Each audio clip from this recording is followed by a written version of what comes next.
साथियों नमस्कार। आइए हम सब अध्ययन करते हैं अपादान कारक पंचमी विभक्ति का। अपादान कारक का अध्ययन करने से पूर्व हम सब ये जानें कि अपादान कहते किसे हैं। ठीक, अपादान कहते किसे हैं, अपाय का अर्थ क्या होता है। देखिए सूत्र है पहला, ध्रुवम अपाय अपादानम। क्या है? ध्रुवम अपाय अपादानम 1-4-24 अष्टाध्यायी के प्रथम पाद का, प्रथम अध्याय के चतुर्थ पाद का 24वां सूत्र है यह। और ये सूत्र कहता क्या है कि अपाय यानी अलग होना अर्थ में जो ध्रुव हो यानी जो स्थिर हो उसकी अपादान संज्ञा होती है। यानी अपादाय ध्रुवम पाय अपादानम ये सूत्र है। इसकी अगर हम व्याख्या करें तो यह सूत्र यह कहता है कि अलग होने की स्थिति में जो ध्रुव हो, अलग होने की स्थिति में जो ध्रुव हो, स्थिर हो, उसकी अपादान संज्ञा होती है। ध्यान से फिर से सुनिए कि अलग होने की स्थिति में जो ध्रुव हो, जो वस्तु ध्रुव हो, जो व्यक्ति ध्रुव हो, उसमें जो है उस स्थिर हुए व्यक्ति या वस्तु में क्या होती है, अपादान संज्ञा होती है, उसकी पंचमी विभक्ति होती है। ठीक, देखिए जैसे वृक्षात पत्रम पतति, वृक्ष से पत्ते गिरते हैं। वृक्ष से पत्ते गिरते हैं, हम कहते हैं कि वृक्ष से पत्ता गिर रहा है या वृक्ष से पत्ते गिरते हैं, तो गिरता है। तो वृक्ष से पत्ता गिरता है, एक पत्ता गिरेगा तो पतति हो जाएगा, और बहुत सारे पत्ते गिरेंगे तो पत्रम की जगह यहाँ पत्राणि हो जाएगा। ठीक, तो वृक्षाद पत्रम पतति यानी वृक्ष से पौधे या वृक्ष से क्या है, पत्ते गिर रहे हैं। तो आप समझिए पत्ता जो है क्या है, ये तो अलग हो रहा है। अपाय की स्थिति किसकी है, पत्ते की। तो हमें क्या है, पत्ते में जो है पंचमी विभक्ति नहीं करनी है, क्योंकि यह अलग हो रहा है, गतिमान है। स्थिर क्या है, वृक्ष। स्थिर क्या है, वृक्ष। तो जो स्थिर हो, अपाय की स्थिति में जो स्थिर हो उसी की हम जो है अपादान संज्ञा करते हैं, और अपादान संज्ञा होने के कारण जो है उसमें पंचमी विभक्ति होती है। तो यहाँ स्थिर वृक्ष है, इसलिए वृक्ष का जो है पंचमी होगा वृक्षात, तो हो जाएगा वृक्षात पत्रम पतति। पेड़ से पत्ते या पेड़ से पत्ता गिरता है, पत्ते नहीं, पेड़ से पत्ता गिरता है। ठीक, देखिए दूसरा सूत्र है अपादाने पंचमी। इस सूत्र को और सरल कर रहा है, समझिए क्या, अपादाने पंचमी। अपादान में जो है पंचमी विभक्ति होती है। सीधा ही कह रहा है कि जहां अपादान होगा, पहला क्या करता है कि अपाय जहां होगा वहां अपादान होगा, और जहां अपादान होगा वहां पंचमी होगी, यह दूसरा सूत्र कहता है। ठीक, देखिए अपादाने पंचमी, यह क्या कहता है कि अपादान में पंचमी विभक्ति होती है। जैसे उदाहरण देखिए, सह, वह कौन, पुल्लिंग है। ठीक, सह ग्रामात गच्छति। सह क्या होगा, सह ग्रामात गच्छति, वह गांव से जाता है। तो गांव से जाने की क्रिया हो रही है, तो जाना क्या है, अलग होना। जिससे अलग हो रहा है वह कौन है, गांव। ठीक, गांव स्थिर है, गांव कहीं जा नहीं रहा है, तो गांव में जो है उसमें क्या हो जाएगा, पंचमी विभक्ति होगी। तो ग्राम का पंचमी होगा ग्रामात। क्या होगा, ग्रामात। तो सह ग्रामात गच्छति, वह गांव से जाता है, ऐसा हो गया। ठीक, देखिए गंगा हिमालयात प्रभवति। गंगा हिमालयात प्रभवति, गंगा हिमालय से निकलती है। गंगा हिमालय से क्या करती है, निकलती है, या हिमालय से जो है प्रवाहित होती है। ठीक, भुवः प्रभव एक आगे सूत्र पढ़ेंगे आप, तो वो ठीक। तो गंगा हिमालय से निकलती है, तो गंगा क्या है, निकल रही है। स्थिर क्या है, हिमालय। गंगा हमेशा क्या है, गतिशील है, जबकि हिमालय जो है क्या है, स्थिर है। गंगा निकल कहां से रही है, हिमालय से। तो हिमालय क्या है, स्थिर है, और गंगा गतिशील है, इसलिए यहाँ हिमालय जो है, हिमालय में पंचमी होगी हिमालयात। क्या हो जाएगा? हिमालयात प्रभवति। बालकः सोपानात् पतति। बालकः सोपानात् पतति। बालक सीढ़ी से क्या करता है? गिरता है। बालक सीढ़ी से गिरता है। देखिए, बालक गिर कहां से रहा है? सीढ़ी से। तो अलग होने की क्रिया किससे है? सीढ़ी से। बालक कहां से अलग हो रहा है? सीढ़ी से अलग हो रहा है। तो हमने पढ़ा क्या है कि अपाय की स्थिति में जो ध्रुव हो उसकी क्या होगी? अपादान संज्ञा होगी। तो यहां अपाय की स्थिति क्या है? सीढ़ी से अलगाव हो रहा है। तो जिससे अलगाव हो रहा है उसमें पंचमी सोपानात हो जाएगा। सीढ़ी का जो सोपान का हो जाएगा सोपानात, तो हो जाएगा बालकः सोपानात् पतति। बालक सीढ़ी से गिरता है। वृक्षात् पत्राणि पतन्। वृक्षात्, देखिए, वृक्षात् पत्राणि पतन्ति। वृक्ष से पत्ते गिरते हैं। ऊपर क्या था? पत्रम पतति। यहाँ एक पत्ता गिरता है, यहाँ बहुत सारे पत्ते गिर रहे हैं, इस कारण से यहाँ जो है पत्राणि हो गया और यहाँ पतंती हो गया। ठीक, वृक्ष, क्योंकि वृक्ष से पत्ते गिर रहे हैं इसलिए वृक्ष में जो है पंचमी हो गई, वृक्षात् पत्राणि पतंती हो गया। ठीक, देखिए अगला सूत्र जो है वह क्या है? वह कहता है जुगुप्सा विराम प्रमाद अर्थानाम उपसंख्यानम। यह क्या है? एक वार्तिक है। जुगुप्सा विराम प्रमाद अर्थानाम उपसंख्यानम, यह क्या है? एक वार्तिक है। अष्टाध्यायी के रचनाकार पाणिनि महोदय जो कहे उस पर जो है एक वार्तिक कार हुए, कात्यायन या वररुचि, उन्होंने कुछ वार्तिक लिखा। तो ये वार्तिक है। ठीक, उनके सूत्रों पर। तो ये वार्तिक क्या कहता है कि जुगुप्सा यानी जुगुप्सा विराम प्रमाद अर्थानाम उपसंख्यानम वार्तिक जो है यह क्या कहता है? जुगुप्सा यानी क्या करना? घृणा करना। क्या करना? घृणा करना या निंदा करना। जुगुप्सा का अर्थ ही होता है घृणा करना या निंदा करना। तो घृणा या निंदा, विराम यानी रुकना और प्रमाद यानी आलस्य, अर्थ वाली धातुओं के प्रयोग में जो है जिससे जुगुप्सा या विराम या प्रमाद किया जाए। ध्यान दीजिएगा, यह वार्तिक क्या कहता है? जिससे जुगुप्सा विराम या प्रमाद किया जाता है उसकी अपादान संज्ञा होती है। उस शब्द की या उस व्यक्ति की अपादान संज्ञा होगी जिससे जुगुप्सा की जाए या विराम किया जाए या आपका क्या किया जाए?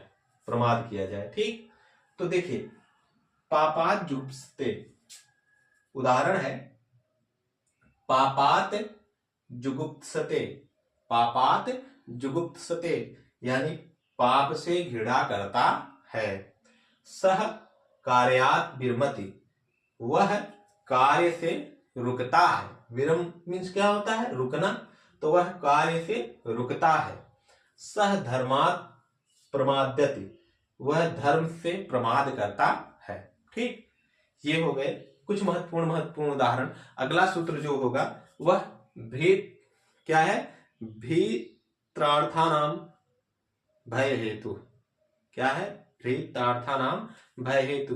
भी धातु और उसके अर्थ वाली धातुओं के से जिससे भय हो, उसमें क्या हो?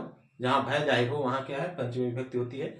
यह है। पहले आप इसको स्क्रीनशॉट लेना हो तो ले लीजिए, फिर हम आपको इसको पढ़ा दें।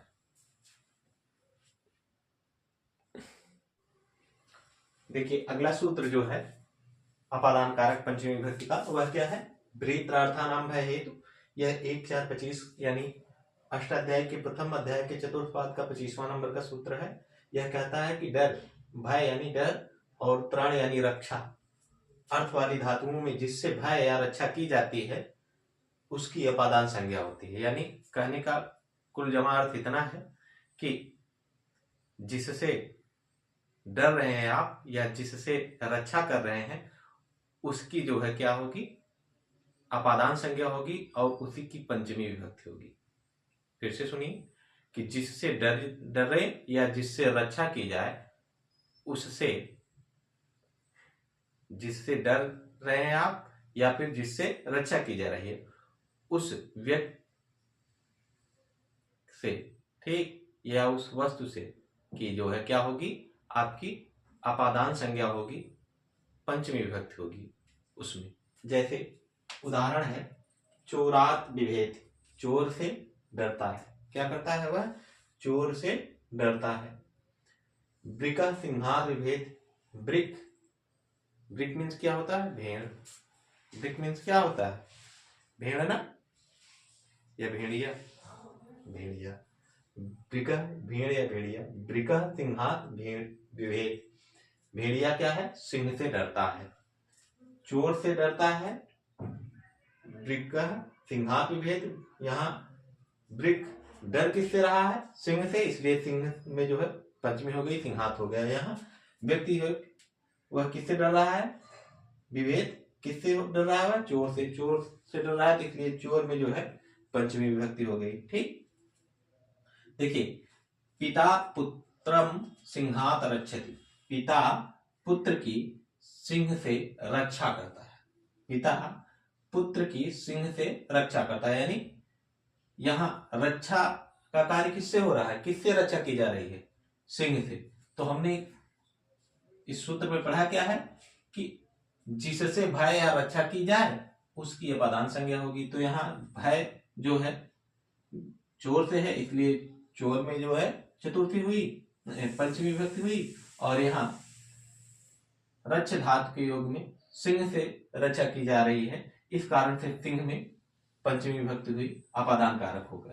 ठीक, यहाँ पापात त्रायते, पाप में पंचमी विभक्ति किससे हुई, भ्रेत अर्थानाम भय हेतु, क्योंकि त्राण करना या रक्षा करना अर्थ में जो है क्या होगा, जिससे रक्षा की जाती है उससे क्या है पंचमी, उस जिससे रक्षा की जाए उसमें पंचमी विभक्ति होती है। तो यहाँ पापात त्रायते यानी पाप से रक्षा करता है, पाप से रक्षा करता है। देखिए अगला सूत्र है पंचमी विभक्ति का, आख्यातोपयोगे, यह 1-4-29 का है, यानी अष्टाध्याय के प्रथम अध्याय के चतुर्थ पाद का 29वां सूत्र है। और यह सूत्र कहता है कि जिससे नियम पूर्वक कुछ पढ़ा जाए, ध्यान दीजिएगा, आख्यातोपयोग क्या कहता है कि जिससे नियम पूर्वक कुछ भी पढ़ा जाए या फिर सीखा जाए उसकी अपादान संज्ञा होती है। यानी हम किसी से अगर नियम पूर्वक कुछ सीख रहे हैं या पढ़ रहे हैं तो जिससे हम कुछ नियम पूर्वक सीख रहे हैं उस व्यक्ति से की क्या होगी, अपादान संज्ञा होगी। जिससे हम कुछ भी नियम पूर्वक सीखें उसकी अपादान संज्ञा होगी, और अपादान संज्ञा होने के कारण उसमें पंचमी विभक्ति होगी। ठीक, जैसे हम कहें कि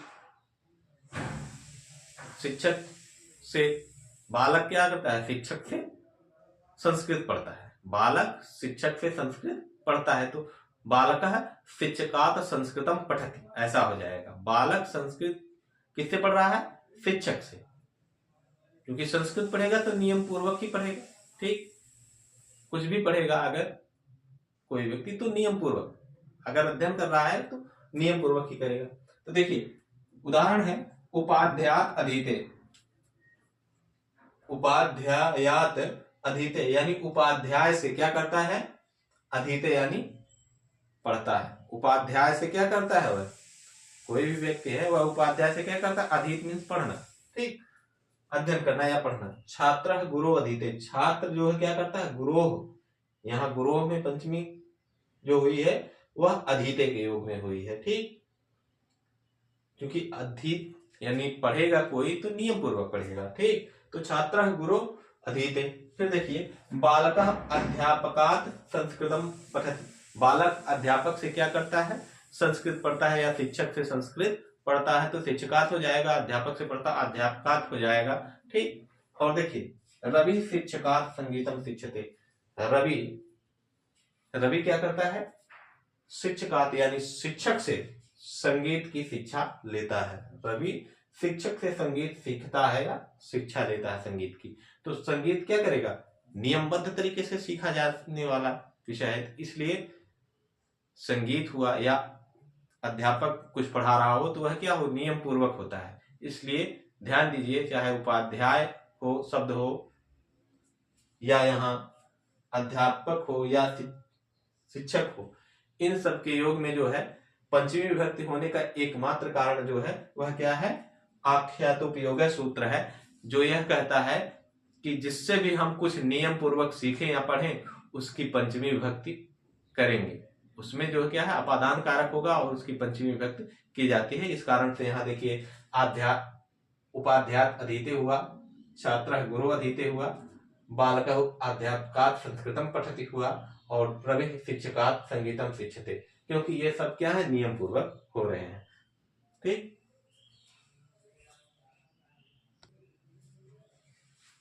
देखिए अगला जो है सूत्र वह क्या है? वह अन्यार क्या है? अन्याह आदिर इतर रीते दिक् शब्दा उत्तर पदा जा युक्ते, ऐसा जो है एक सूत्र है।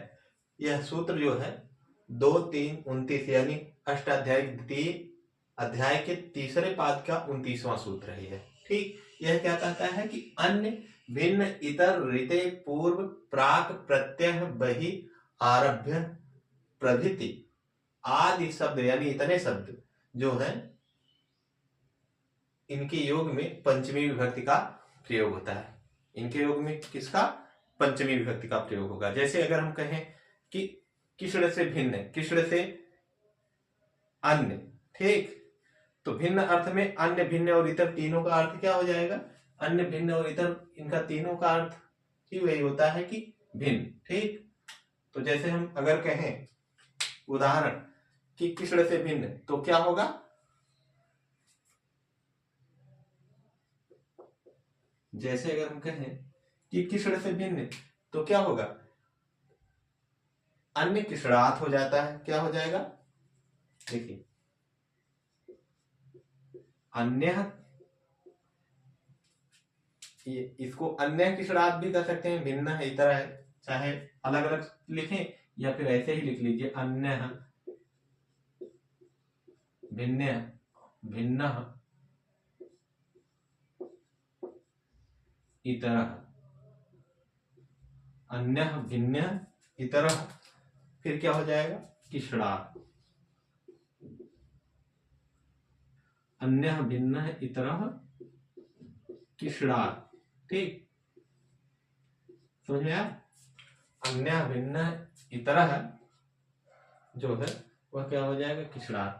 ये उदाहरण देखिए, यहाँ ध्यान देने योग्य बात जो है वह क्या है कि चाहे हम चाहते तो इसको 3 उदाहरण में भी लिखते कि अन्य किसड़ात तभी होता कि किसड़ से भिन्न, और भिन्न किसड़ात तब भी इसका अर्थ होता किसड़ से भिन्न, या इतर किसड़ात तब भी अर्थ होता कि किसड़ से भिन्न। इसीलिए हमने कह दिया कि अन्य भिन्न और इतर तीनों ऑब्लिक करके इसको जो है लिख दिए, ताकि आप जाने कि इसको 3 तरीके से भी लिख सकते हैं, 3 लाइनों में लिखते हैं, इसलिए एक ही में लिख दिए कि अन्य भिन्न इतर किसड़ात, यानी तीनों में से कोई भी हो लगाइए, सब बन जाएगा। ये उदाहरण। ठीक, या फिर हम कहें कि रीते किसड़ात, क्या हो जाता है? एक और उदाहरण लिखिए, रीते शब्द। ठीक, दूसरा होगा रीते, रीते किसड़ात, रीते किसड़ात हो जाएगा। तो रीते किसड़ात का अर्थ क्या होगा? रीते किसड़ात का अर्थ होगा किसड़ के बिना। यहां क्या हो जाएगा?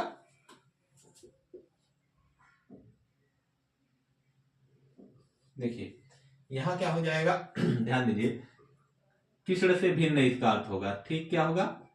किसड़ से भिन्न। ठीक,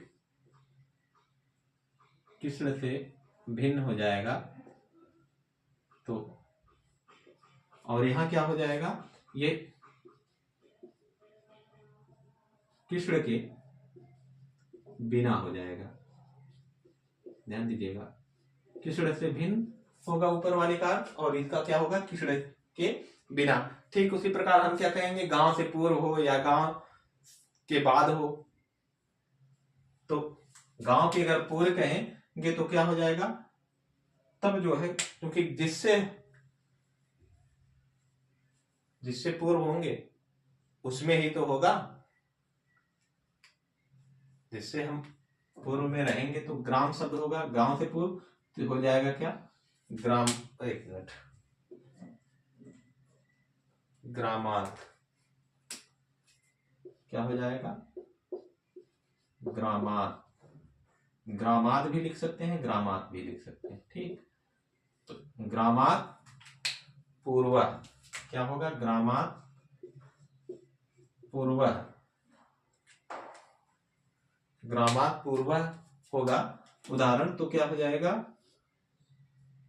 इसका हो जाएगा कि गांव के पूर्व, गांव के पूर्व में स्थित, ठीक।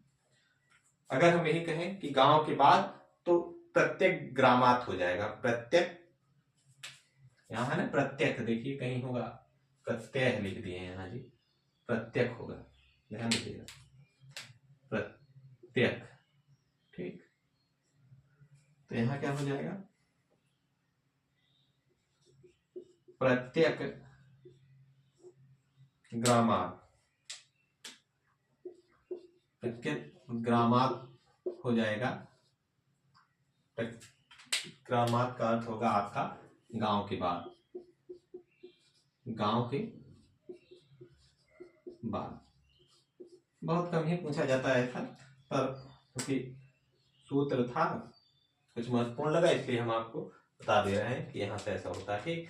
जैसे ये एक उदाहरण बहुत महत्वपूर्ण है, उसे आप सुनिए, ठीक।